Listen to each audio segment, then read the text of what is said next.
As I continue my journey through my newfound wokeness, I am constantly amazed and surprised about how diverse and brilliant the whole LGBTQ community actually is.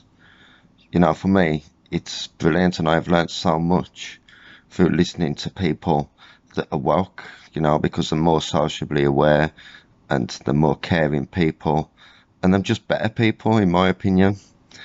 And I've learned so much from listening to these people, like I say, and I feel like so knowledgeable about it all now. I mean, recently, I was trying to choose myself some new pronouns, a new set of pronouns I wanted, but in the end, I decided to just stick with what I've got, to be honest.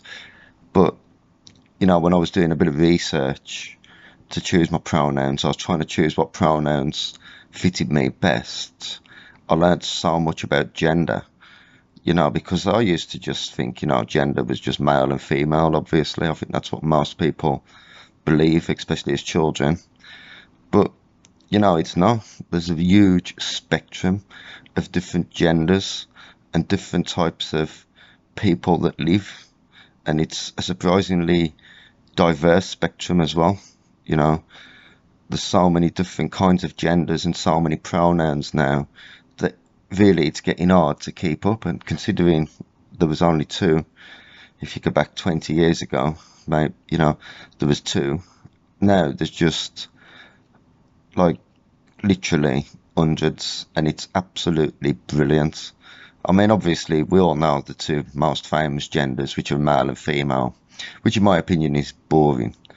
But, then there's the genders that we don't know as much about, like non-binaries. Now, non-binary people are people that don't identify as exclusively male or female. I mean, that is brilliant.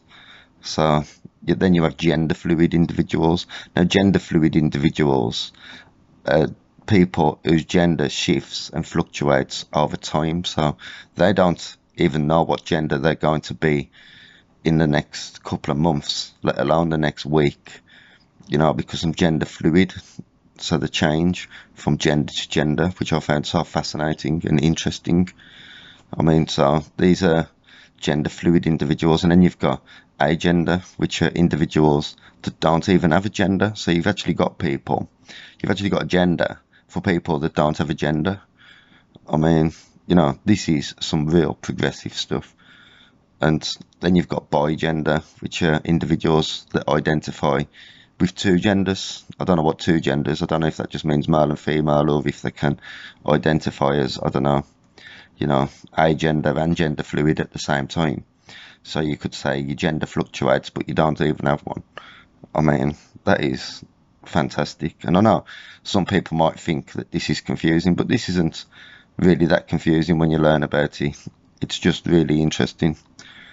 And then, like I say, you've got the bigenders, then you've got demi boys and demi girls, which are people that partially identify with male or female gender. So they don't fully identify as it. They're not fully male or female. Do you know what I mean? They partially identify with either male or female gender. And then you've got pangender, and pangenders are just crazy because they just identify as all genders. So that's brilliant. I mean, pangender is fantastic. And like I say, this is so progressive. I mean, me personally, I'm obviously a straight cis male. I mean, my girlfriend is a female, hence the fact, that I'm straight. That's why my girlfriend is female. I mean, but she does have a penis, obviously, and she's got really hairy hands and big feet. To be honest, I'm thinking about breaking up. But she'll probably just beat the shit out of me again, so help.